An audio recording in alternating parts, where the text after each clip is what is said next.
Hello, what is up mga ma'am, sir, ma'am? Ako po si Ralph Cifra, isang visual artist from Manila, Philippines. And today, we are going to custom repaint the Funjoy 1/9 scale Batman and Superman action figures. Thank you very much, Laruanan, for providing this figure for unboxing, review, and customization. Okay, so first step, we are going to use Bosny number 191 flat clear para kay Superman and Bosny number 4 flat black naman para kay Batman. Yun yung primers na gagamitin natin para mag-stick yung i-apply natin ng mga paints dun sa surface.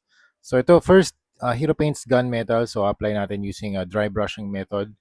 Yan. So sa dry brushing method, i-dip nyo lang yung paint dun sa color palette and then remove most of the paint. Siguro mga 85% i-remove nyo using any porous material.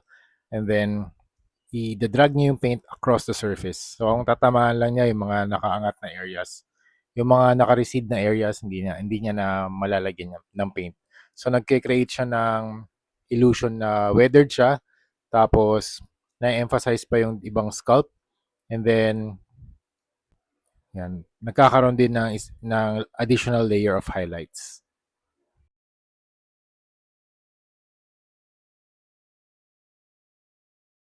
Okay, next, Hero Paints Gray para dun sa cape niya. Lagyan lang natin ng konting weathering. Nilagyan ko ng dry brushing lang din yung process na ginagawa natin dito. Mas marami lang yung paint na ina-apply ko dun sa bottom kasi syempre yung cape mas madumi siya sa sa bottom part since yun yung mas malapit siya sa ground. And then next, Hero Paint Silver para naman dun sa second layer ng weathering natin.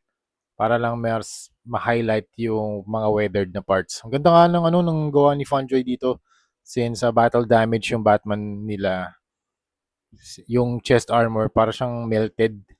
Para siyang melted na metal. Astig, ganda nung sculpt na ginawa nila dito. Tsaka yung scale nila hindi siya 7-inch scale katulad nung sa McFarlane. This is around 7.5. Ayan, shoutout nga pala sa Hero Paints for this sponsorship. So, maraming salamat. Ayan, super dami nila ng paints na binibigay sa atin. And then next, Hero Paints Ultra White naman, stronger coverage. Yan, itong Kryptonite Spear, lalagyan natin ng mas nag-glow na fluorescent green. Meron din silang fluorescent line. Merong fluorescent line ang Hero Paint, so you can order that sa Shopee din. Punta lang kayo sa Shopee or Lazada. Actually, meron silang account doon. And then type Hero Paints.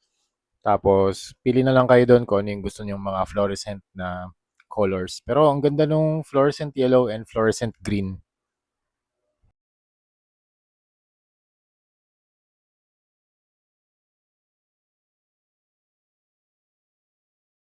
Yan, ito yung fluorescent green na gagamitin natin. We are going to use this para mag-glow yung Kryptonite Spear. Hindi lang nakafocus pala. I-focus ko na ito dito. Yan, nakafocus na. Yan. Tapos para naman sa belt ni Batman, Dwarven Rich Gold. And dry brushing lang din yung process na i-apply natin.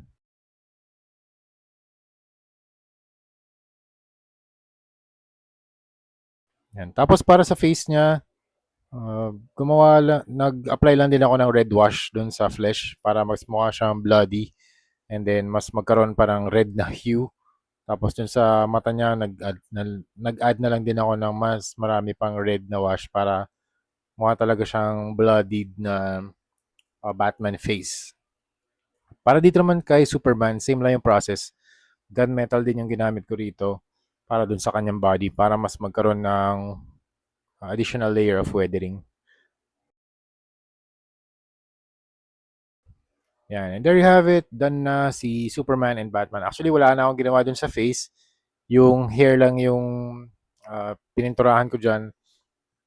Leather brown and cargo brown. So, yun yung dalawang paints na in-apply ko dun sa buhok. And also dun sa cape, I also painted the cape ng gunmetal and primer gray. Alright, that's it. If you want to know more about Funjoy, punta lang kayo sa Laruanan. Marami silang available na mga Funjoy na mga characters like Aquaman, mga DC characters. Marami pang iba, Robert Pattinson, Batfleck, ayan, si Superman nandun din. Meron ding Funjoy na Iron Man. Also, ayan, may mga bases pa pala siyang kasama. Ganda ng base actually kasi meron pang mga logo and names. Alright, ang SRP nito, 3,550. Kung na-custom na siya, ang selling price nito ay $180. Okay, so yun lang mga ma'am sir. Thank you very much for watching and see you sa next video. Bye-bye.